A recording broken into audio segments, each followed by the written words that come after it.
Mes chers camarades, bien bonjour, mes chers lecteurs et auditeurs et auditrices.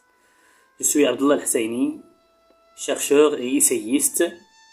Aujourd'hui, je souhaite partager avec vous une réflexion approfondie sur la complexe relation entre la morale et les religions. Cet essai, fruit de longues heures de méditation et de recherche, vise à éclaircir les nombreuses idées préconçues et à vous inviter à une introspection sur la place de la morale dans le contexte religieux.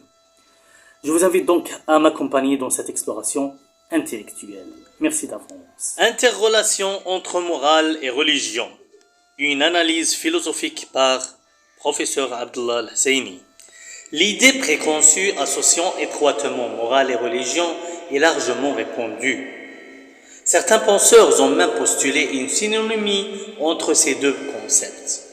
Se pose alors la question cruciale. Les religions ont-elles émergé pour édicter les fondements de la morale?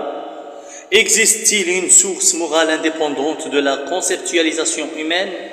Admettons, pour les besoins de la réflexion, que les religions ont pour vocation première d'inculquer des principes moraux.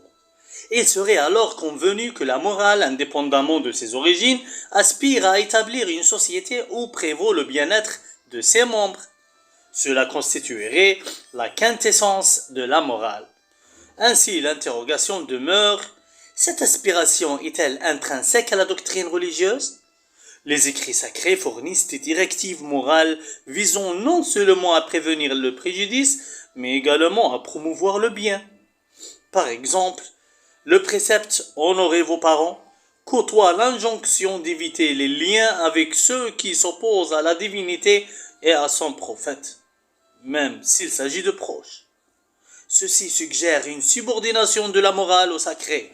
Cette interrogation trouve ses origines dans une altercation où un jeune élève s'est montré discourtois envers son enseignant.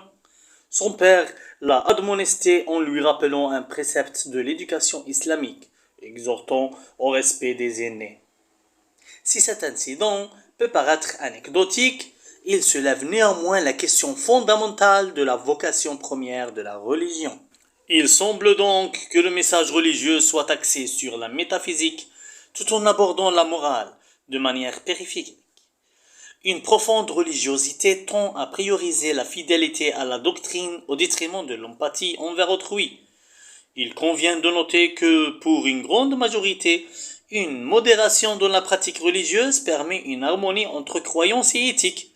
Toutefois, certains individus, influencés par divers facteurs, embrassent une rigueur excessive, mettant la morale au second plan. Pour eux, la fidélité textuelle prime. En guise de conclusion, il est concevable que la moralité dans son essence de non-nuisance découle d'un consensus sociétal visant à préserver la quiétude collective. Cette entente est le fruit d'une reconnaissance mutuelle des conséquences néfastes d'un préjudice.